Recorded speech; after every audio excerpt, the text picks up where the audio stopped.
अब ही तेरी सब मिटे जन्म मरण की पीरे, श्वास उश्वास सुमर ले दादू नाम कबीर।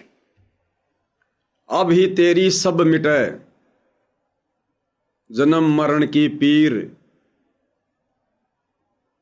और क्या सुमर ले? श्वास सांस सुमर ले दादू नाम कबीर। आपको पिछले एपिसोड में विशेष संदेश नंबर 17 पार्ट 2 परमात्मा ने क्या संदेशा दिलवाया था लास्ट में, जो दास को परमात्मा प्रेरणा करते हैं, कि ये जो प्रथम नाम है, प्रथम नाम में जो सबसे पहले है सत सुकृत अविगत कबीर, जो सार्वजनिक है, परमात्मा ने बोल रखा है। और लास्ट वाला मंत्र, ये दो तो सीधे सीधे ये तो परमात्मा के हैं।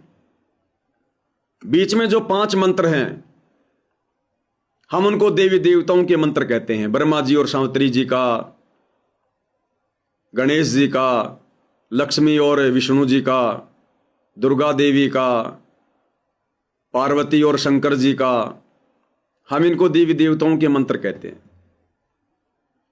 दास से परमात्मा ने क्या बुलवाया कि इन मंत्रों को हल्के में मत लेना, कहीं ये सोचकर कि थोड़े बहुत सुमरण कर लो प्रथम मंत्र का, ये तो देवी देवताओं के मंत्र हैं।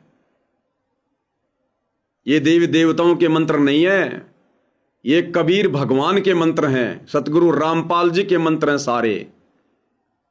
ये मंत्र ब्रह्मा जी को दिया किसने? कबीर भगवान ने, सतगुरु रामपाल जी ने। ये किलिय मंत्र गणेश जी को दिया किसने? क्या गणेश जी ने पैदा किया? गणेश तो खुद उसका जाप करता है। ओम नाम का ब्रह्मा तो खुद जाप करता है। दिया किसने? कबीर भगवान ने, सतगुरु रामपाल जी ने। कभी भी दिया हो, किसी भी रूप में दिया हो, तो मंत्र हैं किसके? कबीर भगवान सतगुरु रामपाल जी के। वेद में ओम मंत्र काल के जाप का किसने लिख के दिया? कबीर भगवान सतगुरु रामपाल जी ने। अक्षर पुरुष का मंत्र किसने बताया?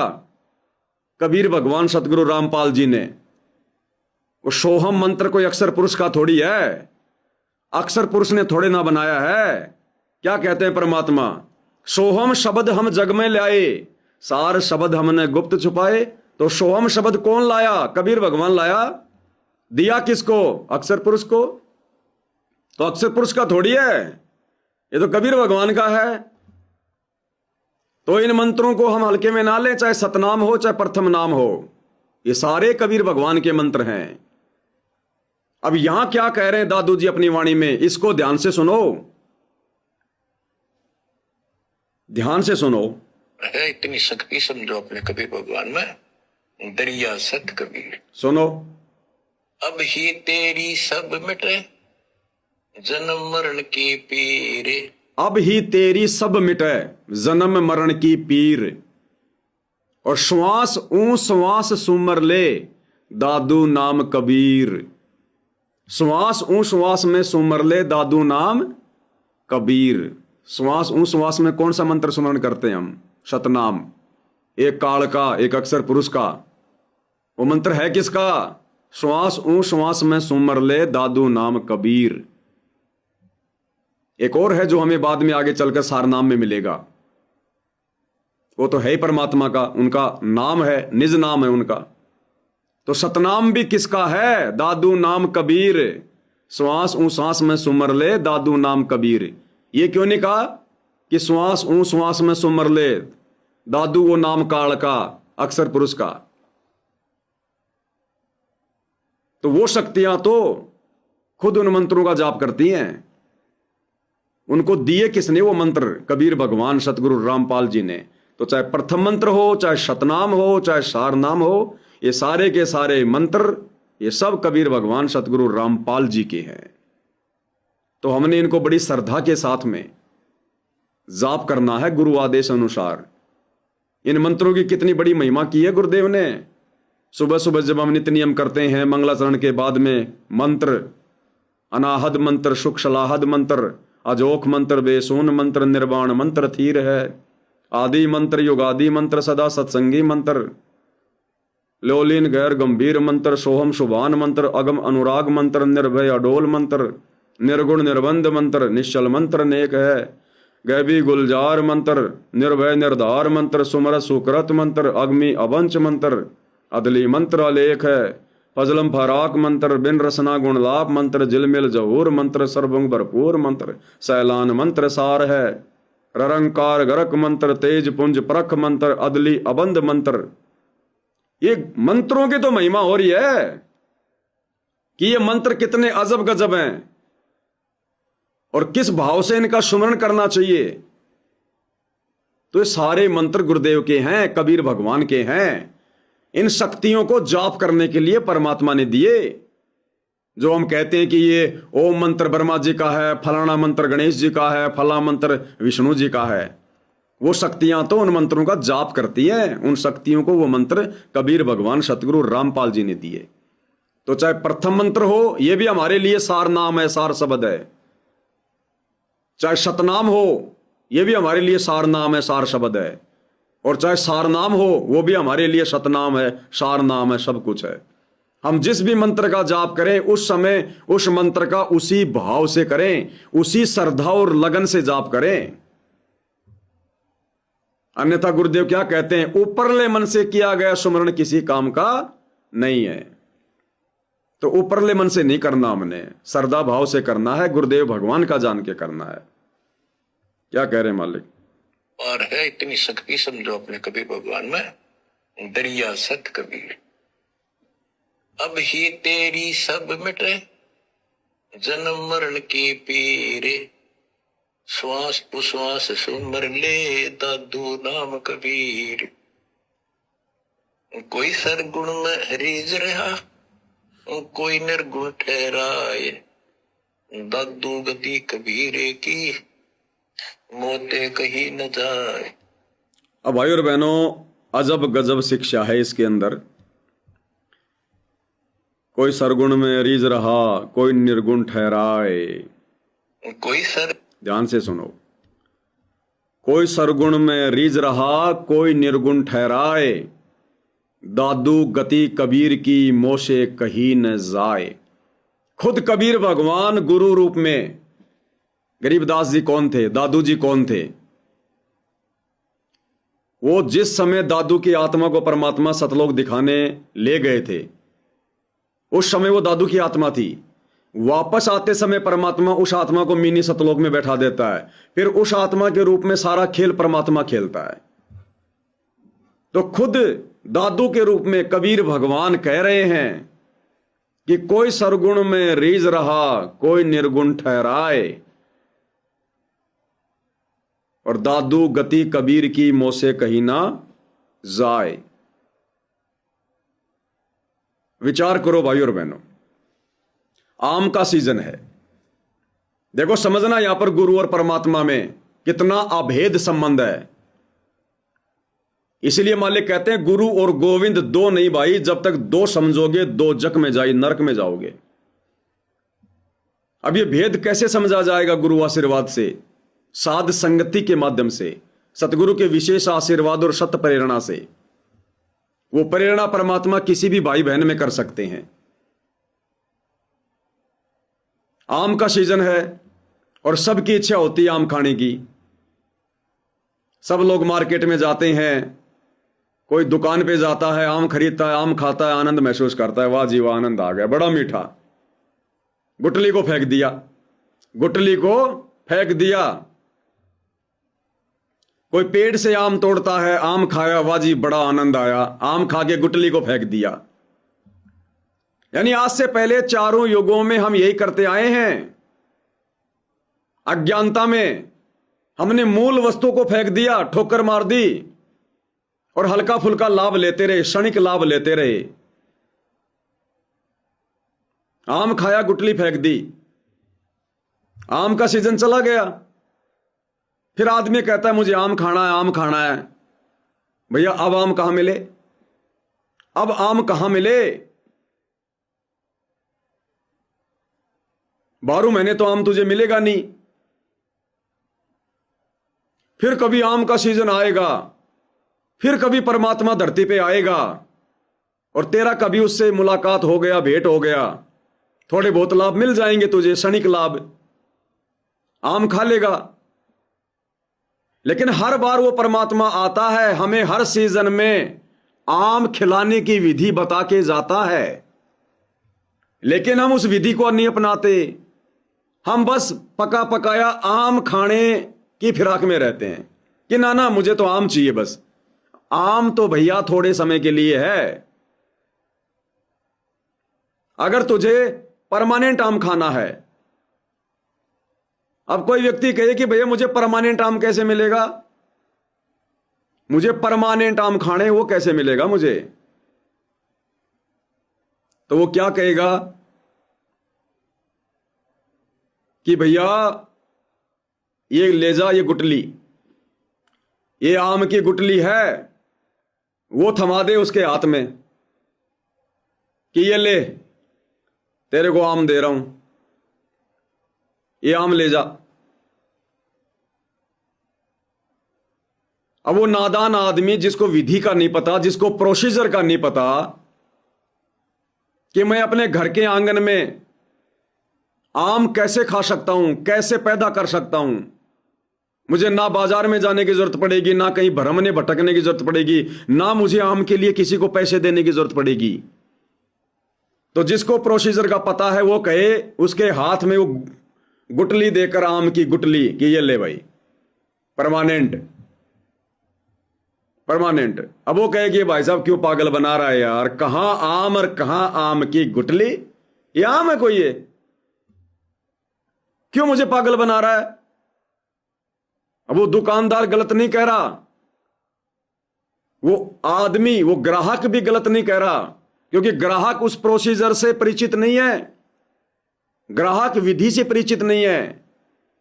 दुकानदार पूरी प्रोसीजर से परिचित है, क्योंकि उसने अपने खेतों में आम लगा रखे हैं, वो वहीं से तोड़ तोड़ के लाता है, खुद भी खाता है, लोगों को भी खिलाता है। अब उसके हाथ में गुटली दे दी, ले भाई तेरे को परमानेंट आम चाहिए ना, ये ले, मौज कर।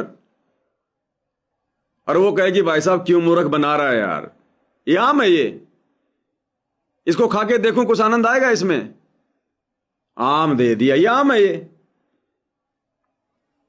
फिर उसको समझाया जाए कि नादान, ये जो गुटली है ना, गुटली, ये गुटली है, ये सरगुण रूप है, ये इसके अंदर आम है, ये गुटली ही आम है, गुटली से ही आम बनता है, आम ही गुटली है। गुरु ही भगवान है, भगवान ही गुरु है। गुरु गोविंद दो नहीं भाई, जब तक दो समझोगे दो जग में जाई। आम और गुटली दो नहीं भाई, जब तक दो समझोगे आनंद नहीं पाई। कैसे भाई, थोड़ा समझाओ, गुटली आम कैसे हो गई? संत रामपाल जी भगवान कैसे हुए? अरे गुरु अलग है, भगवान अलग है, गुटली अलग है, आम अलग है, गुरु भगवान कैसे हो सकता है? फिर जिसको प्रोसीजर का पता वो बताएगा। कोई सरगुण में रीझ रहा, कोई निर्गुण ठहराए, और दादू गति कबीर की मोशे कहीं न जाए। अब परमात्मा कहते हैं मैं कैसे समझाऊं कि वो निर्गुण ही सरगुण है, सरगुण ही निर्गुण है। गरीब निर्गुण सरगुण एक है, दूजा ब्रह्म विरोध, और बिन सरगुण सीजे नहीं, चाहे पढ़ो 18 बोध। निर्गुण सरगुण एक है, दूजा ब्रह्म विरोध। निर्गुण रूप में कबीर परमात्मा सतलोक में बैठा है, जिसको हम भगवान भगवान परमात्मा परमात्मा कहते हैं। सरगुण रूप में वही कबीर भगवान धरती पर सतगुरु रूप में प्रकट होता है। वो निर्गुण, ये सरगुण। वो निर्गुण रूप में कोई लाभ नहीं देगा, सरगुण रूप में आके लाभ देगा। निर्गुण रूप में आकाश में बादल है, उनमें पानी हमारे कोई काम का नहीं। जब वो पानी बरसात के रूप में नीचे आएगा, वो सरगुण रूप हो गया, हमारे काम आ गया, हमने पिया, पशुओं को पिलाया, खेती में पिलाया।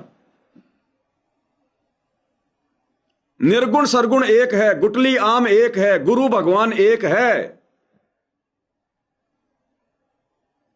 अब परमात्मा कहते हैं मैं समझाऊं कैसे लोगों को ये बात है। कोई निर्गुण में रीझ रहा, कोई सरगुण में रीझ रहा, कोई निर्गुण ठहराए, दादू गति कबीर की मोह से कहीं न जाए।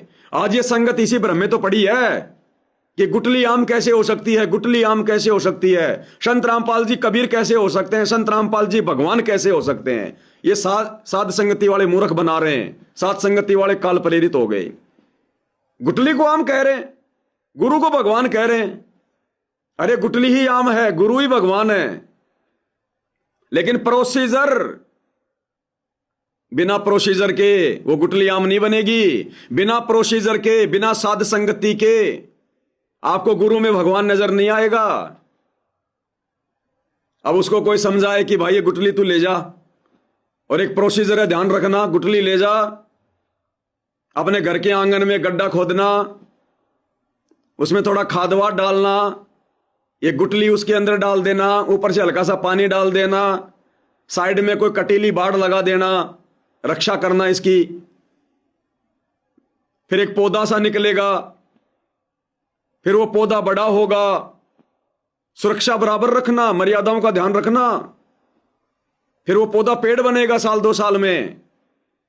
फिर जब सीजन आएगा उसके आम लगेंगे, फिर आम तू भी खाना, तेरे पड़ोसी भी खाएंगे, रोज खाना, जी भर के खाना, तेरे रिश्तेदारों तक भी पहुंचाना। फिर तू आराम से आम खा। फिर उस आदमी को समझ में आएगा, ओ तेरी की, आम ही गुटली है, गुटली से आम बना है।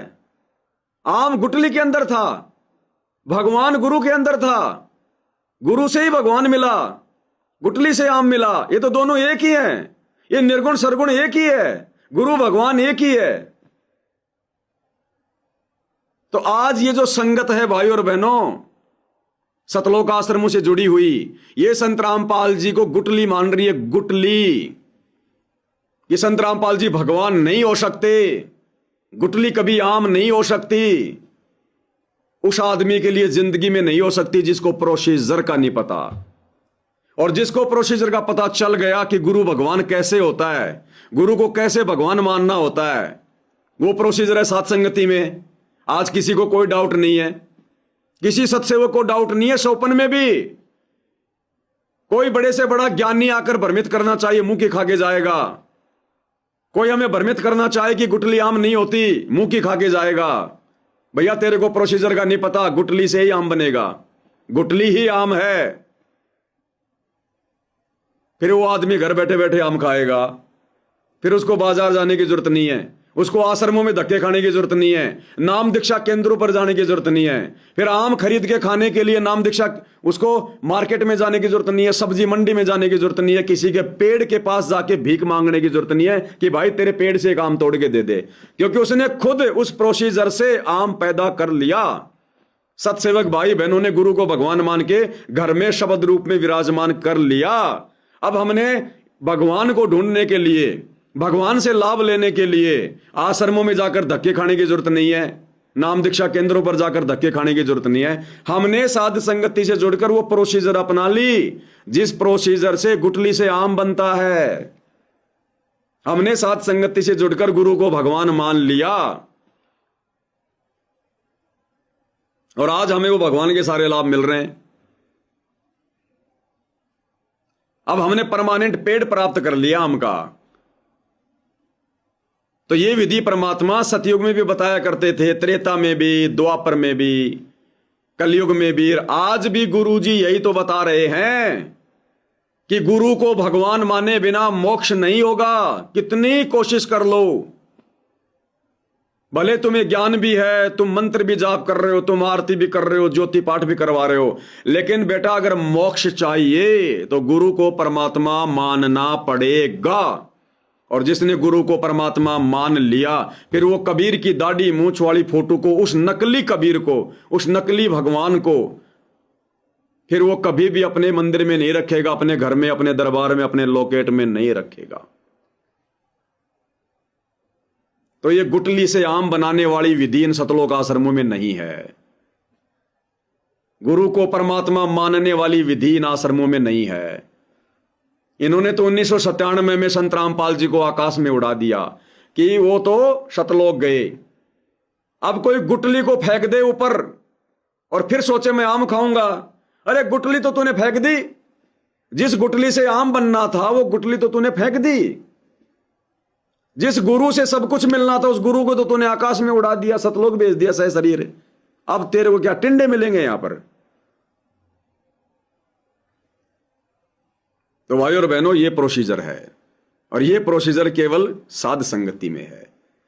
और जिसको प्रोसीजर समझ में आ गई फिर वो धैर्य धारण करेगा, फिर उसको पता है कि गुटली से आम बनने में कितना समय लगता है। गुरु को परमात्मा मानकर भक्ति जब हम शुरू कर देंगे तो फिर कैसे गुरु हमारी रक्षा करेगा, कैसे हमें भगवान वाले लाभ देगा, पल पल हमारे साथ रहेगा। तो दादू जी कह रहे हैं कि कोई तो गुटली के पीछे पड़ा है, कोई केवल आम ही आम खाने के चक्कर में पड़ा है, मेरे तो डायरेक्ट ही आम मिल जाए। जिसको प्रोसीजर का पता है वो गुटली से आम बनाने के चक्कर में है, हमेशा के लिए आम खाने के चक्कर में है, परमानेंट आम का पौधा लगाने के चक्कर में है। तो साध संगति से जुड़े भाई बहनों ने पौधा लगा लिया, अपने घर में, अपने आंगन में लगा लिया, घर घर में पेड़ लगा दिए, और अब उस आम की गुटली की सिंचाई कर रहे हैं, उस पेड़ की भोग लगा के, आरती उतार के। और कुछ दिनों में जब वो पौधा तैयार हो जाएगा, आम लगेंगे, वो शब्द मिलेगा, फिर वो है सार शब्द, वो फल, वो सतगुरु की सेवा का फल, वो है सार शब्द। सतगुरु की सेवा का जो परिणाम मिलेगा वो है वो शब्द, यानी गुरु प्रसन्न हो गया, मिल गया फल। गुरु प्रसन्न तो फिर कुछ भी काम करवा लो गुरु से, ले चलो गुरु जी सतलोक, चल बेटा। गुरु राजी तो सब राजी। तो गुटली की सेवा करके, उस पौधे की सेवा करके जिसने आम का पेड़ बना लिया, भैया वो तो फिर तोड़ तोड़ के खाएगा, आनंद का अनुभव करेगा फिर वो। तो इस प्रोसीजर के लिए साथ संगति से जुड़ना पड़ेगा, दूसरी कोई प्रोसीजर नहीं है। आश्रमों में आपको कभी भी गुरु को भगवान नहीं मानने दिया जाएगा। अब तो काल प्रेरणा से इंद्रो देवी के गर्भ में भी 3D के माध्यम से, AI के माध्यम से संत रामपाल जी को दिखाया जा रहा है। वीडियो आपने देख लिया होगा पिछले विशेष संदेश में। आश्रमों में वो फिल्म चलाई जा रही है। इंद्रो देवी पानी लाने गई, सामने से भैंसा आ गया, सबको मारता हुआ। इंद्रो देवी के पास आया तो भैंसा रुक गया, एकदम से ब्रेक लग गए। भैंसे ने देखा इंद्रो माई के गर्भ में एक बच्चा है, और क्या कह रहे हैं आश्रम वाले, वो जगत का तारणहार है। अरे जगत का तारणहार मां के गर्भ से आता है क्या? हमने तो सुना है कि ना सतगुरु जननी जने जाके माना बाप, पिंड ब्रह्मण से रहित है नावा तीनों ताप। ये खुद कह रहे हैं कि वो जगत का तारणहार है, जगत का तारणहार। एक बार फिर से सुनो भाई और बहनों, नहीं तो मार खा जाएंगे हम। क्या कह रहा है सतगुरु रामपाल जी का परिवार इन सतलोक आश्रमों में? भक्तों को वो फिल्म दिखा दिखाकर किस प्रकार काल की गोद में बैठा रहा है, काल कैसे भक्तों को ठग रहा है। ध्यान से सुनना। रामपाल जी महाराज की माता जी इंद्रो देवी रोज की तरह कुएं से शीतल जल का मटका सिर पर लिए घर की ओर लौट रही थी। उस समय वे इस बात से पूरी तरह अनजान थी कि उनके गर्भ में साक्षात पूर्ण परमात्मा की अंश अवतार शक्ति विद्यमान है, जो आने वाले समय में पूरे ब्रह्मांड का उद्धार करने वाली है। अचानक उस शांत गली में खौफनाक आवाजें गूंजने लगी। एक विशाल गाय और खूंखार सांड जो गुस्से में उग्र रूप में तबाही मचाता हुआ भाग रहा था।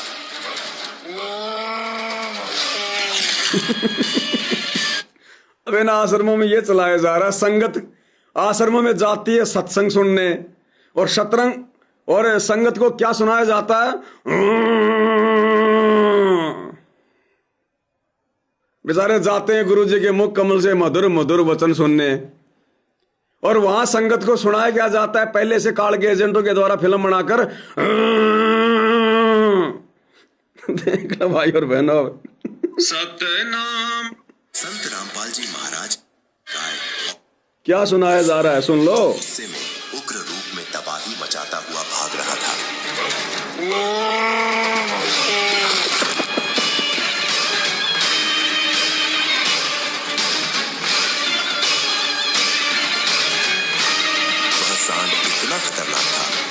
उसके रास्ते में आ रहा था उसे वह तहस नहस करता। बताओ, सांड की महिमा सुनाई जा रही है। वो सांड इतना खतरनाक था।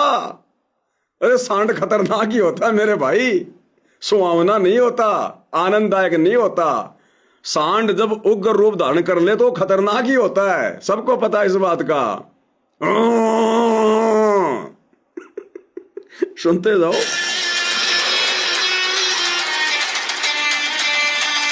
देखो म्यूजिक, वो फैला दिया आलू टमाटर। दूसरी तरफ से माता इंद्र देवी घर की ओर आ रही थी। जैसे ही वह सांड माता इंद्र देवी के बिल्कुल करीब पहुंचा, गांव के लोग जो यह मंजर देख रहे थे उनकी सांसें रुक गई।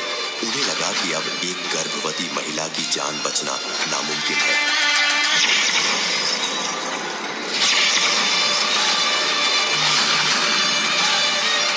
खौफ के उस साए में अचानक माता इंद्र देवी ने सांड की तरफ देखा तो बुरी तरह घबरा गई। पैरों तले जमीन खिसकने जैसा मंजर सामने था। सिर से पानी का मटका जमीन पर गिरा और चकनाचूर हो गया। पानी चारों ओर बिखर गया। माता सहम गई। सुना आपने क्या पता था कि उनकी क्या कहा जा रहा है? माता इंद्रो देवी के सर से मटका जमीन पर गिरकर चकनाचूर हो गया। अरे भाई, मटका अगर किसी के सर से गिरेगा तो चकनाचूर ही तो होगा। मटका सिर से गिरेगा तो क्या होगा? चकनाचूर ही होगा। फिर क्या कह रहे हैं? सारा पानी जमीन पर फैल गया। अरे जब मटका चकनाचूर होगा तो पानी जमीन पे नहीं फैलेगा क्या? देखो कैसे भाइयों बहनों बेहुद्दी बातें की जा रही है, केवल संगत में ये कर्ण विकार पैदा करने के लिए, संगत में काल की खुराक पैदा करने के लिए। क्या कह रहे हैं? सर से मटका गिर गया। अरे मटका गिरेगा तो फूटेगा, चकनाचूरी तो होगा। फिर कहते हैं सारा पानी फैल गया। अरे जब मटका ही चकनाचूर हो गया तो पानी नहीं फैलेगा क्या? सुनो,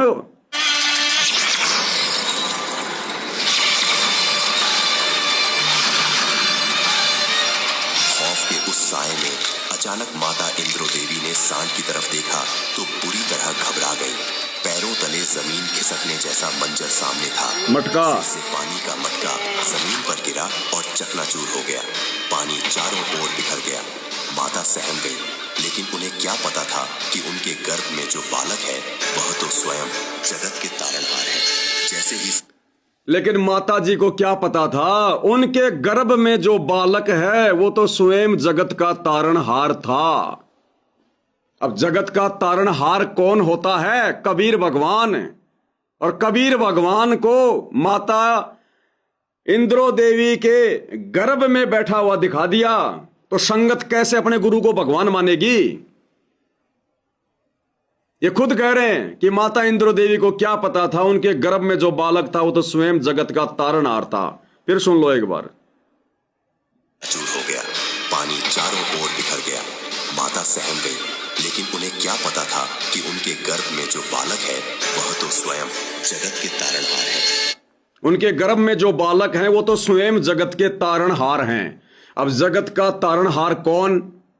शतलोक आश्रमों से जुड़ा बच्चा बच्चा बोलेगा कबीर साहिब, कबीर साहिब, कबीर साहिब। अरे जब जगत के तारणहार कबीर साहिब खुद इंद्रो माई के गर्भ में 8 सितंबर 1951 से बाहर आए तो फिर 1997 में जगत के तारणहार को शतलोक भेजने की जरूरत क्या है?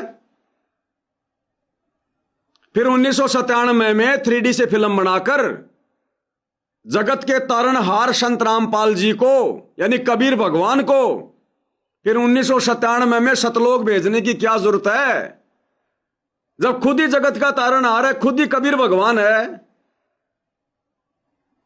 फिर तुमने 1997 में किसको भेज दिया? जगत के तारणहार को तो तुमने 1997 में शतलोक भेज दिया। अब उसके रूप में तो काल है, वर्तमान में काल, जिसको तुम आश्रमों में पूज रहे हो। तुम्हारे अनुसार,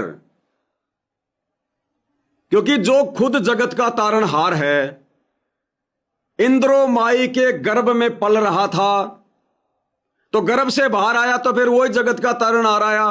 जगत का तारणहार कौन? कबीर। जब जगत का तारणहार कबीर खुद 1951 में इंद्रोमाई के गर्भ से जमीन पर आ गया संत रामपाल जी के रूप में, फिर 1997 में तुमने जगत के तारणहार को तो सतलोक भेज दिया। फिर वर्तमान में कौन सा जगत का तारणहार है धरती पर जो तुम कह रहे हो संत रामपाल जी के रूप में कबीर जी हैं, कबीर जी हैं? अरे जगत के तारणहार को तो तुमने खुद ही सतलोक भेज दिया, 1997 में आकाश में उड़ा दिया। फिर आज संत रामपाल जी के रूप में जगत का तारणहार कहां हुआ? तारणहार तो सतलोक गया। भाइयों और बहनों, इन आश्रम वालों की बुद्धि भ्रष्ट है, इन्हें कुछ नहीं पता है, आगा पीछा कुछ नहीं सूझता इन लोगों को। काल इनकी खोपड़ी पर बैठा है, घुमा फिरा के संगत को काल अपने मुख में ले रहा है।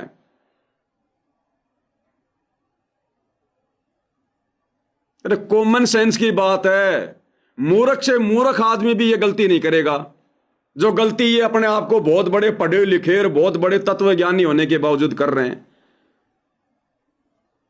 खुद कह रहे हैं कि इंद्रोमाई को क्या पता था कि उसके गर्भ में जगत का तारणहार पड़ रहा है। अरे जो जगत का तारणहार सारी सृष्टि का पालन पोषण करता है, तीनों लोकों में प्रवेश करके वो इंद्रोमाई के गर्भ में पड़ेगा। ये आश्रम वाले गुटली को कभी आम नहीं समझ सकते, ये आश्रम वाले कभी भी गुटली को आम नहीं मानेंगे, यानी गुरु को भगवान नहीं मानेंगे, और इसी कारण से ये काल के जाल में रहेंगे। अब ये फिल्म मैंने तो बनाई नहीं, इन महाज्ञानियों ने बनाई है कि इंद्रोमाई को क्या पता था उसके गर्भ में जो बच्चा पल रहा है, तो तीनों लोकों का प्रवेश करके सबका पालन पोषण करने वाली इंद्रोमाई हो गई, जो जगत के तारणहार को भी अपने पेट में पाल रही है। अब ये मत कह देना कि 650 साल पहले नीरू नीमा ने भी जगत के तारणहार का पालन पोषण किया था। उन्होंने अपने पेट में नहीं किया तुम्हारी तरह जो तुम बोल रहे हो। नीमा ने अपने पेट में नहीं पाला जगत के तारणहार को। जगत का तारणहार किसी के मां के पेट में आके लीला नहीं करता, वो शिशु रूप में खुद प्रकट हुआ था, फिर अपने परिवरस की लीला करवाई थी बाहर, गर्भ के अंदर नहीं। ना सतगुरु जननी जने जाके माना बाप, पिंड ब्रह्मंड से रहित है नावा तीनों ताप। और तुम क्या कर रहे हो? दुनिया में ढिंढोरा पीटते हो, संत रामपाल जी भगवान है, संत रामपाल जी भगवान है, जगत के तारणहार हैं। और तुम ही संत रामपाल जी को फिर फिल्म बनाकर 1997 में सतलोक भेज दिया तुमने। अरे जगत का तारणहार अगर सतलोक गया तो मेरा सवाल यह है, फिर आज संत रामपाल जी के रूप में कौन है? फिर काल हुआ कि नहीं हुआ? जो तारणहार 8 सितंबर 1951 को माता इंद्रो देवी के गर्भ में था, गर्भ से बाहर आया तो कौन था? संत रामपाल जी। उस तारणहार, उस कबीर को तुमने 97 में सतलोक भेज दिया, तो आज संत रामपाल जी के रूप में धरती पर कौन है? फिर काल हुआ कि नहीं हुआ तुम लोगों के अनुसार? खुद कह रहे हैं। माता सहम गई, लेकिन उन्हें क्या पता था कि उनके गर्भ में जो बालक है वह तो स्वयं जगत के तारणहार है। जैसे ही सांड माता अब बताओ, अरे जगत का तारणहार था तभी तो वो सांड रुक गया जो लोगों के टमाटर फैलाता हुआ आ रहा था, तभी तो वो सांड रुक गया। ओहो, माता के गर्भ में तो जगत का तारणहार है। तारणहार गर्भ में आता है क्या? तुम कैसे दुनिया में संत रामपाल जी को भगवान साबित करोगे जब तुम्हें खुद नहीं पता कि तारणहार की परिभाषा क्या होती है? तारणहार मां के गर्भ में गंदगी में लिपट के आता है क्या? जेर में लिपट के आता है क्या? अरे ये जगत का तारणहार कबीर तो जब शिशु रूप में प्रकट होता है उस समय भी ये कमल के फूल पर प्रकट होता है, क्योंकि कमल के फूल के ऊपर गंदगी नहीं ठहरती, इसलिए कमल के फूल को चुनता है परमात्मा धरती पर शिशु रूप में प्रकट होने के लिए भी, क्योंकि कमल के फूल पे गंदगी नहीं होती।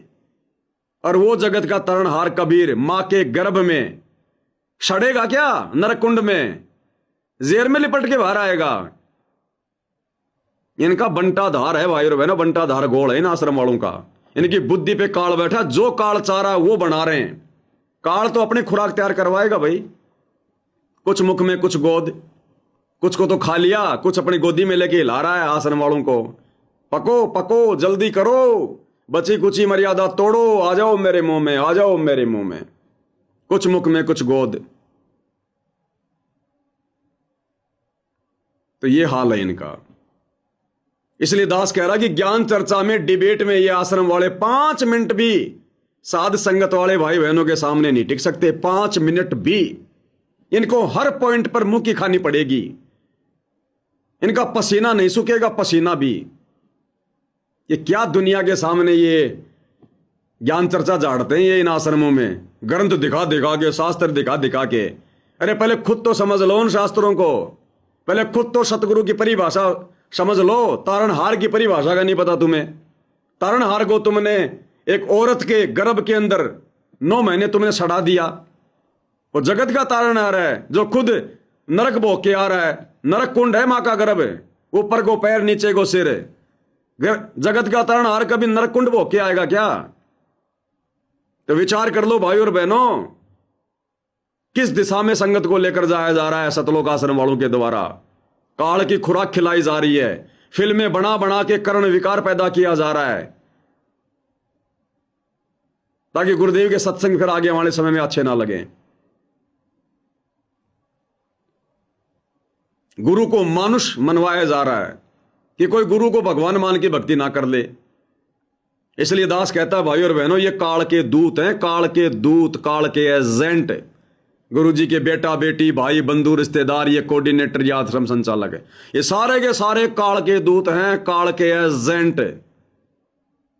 इस दास की एक भी बात में आपको फर्क नहीं मिलेगा, एक भी बात में आने वाले समय में देख लेना। लेकिन जितना लेट साथ संगति से जुड़ोगे उतना ही रोओगे, उतना ही पछताओगे, कुछ नहीं मिलेगा फिर, कुछ भी। तो यहां भाई सरगुण से यारी करनी पड़ेगी, गुटली से प्रेम करना पड़ेगा, गुटली की पूजा करनी पड़ेगी, गुटली की सेवा करनी पड़ेगी, गुटली की देखभाल करनी पड़ेगी, मर्यादा निभानी पड़ेगी, तब जाकर वो आम का पौधा परमानेंट मिलेगा। तो गुरु को भगवान मान के भक्ति करोगे तब वो परमात्मा तुम्हें परमानेंट मिलेगा, यानी तुम्हें सतलोक मिलेगा, तुम्हें मोक्ष मिलेगा। नहीं तो भटकते रहो जेब में पैसे डाल डाल के, जब सीजन आए तो दुकान पे जाओ, पैसे दो, आम खाओ, बाकी दिन बैठे रहो। क्या कह रहे हैं मालिक? कोई सरगुण में रीझ रहा, कोई निर्गुण ठहराए, दादू गति कबीरे की, मोते कहीं न जाए।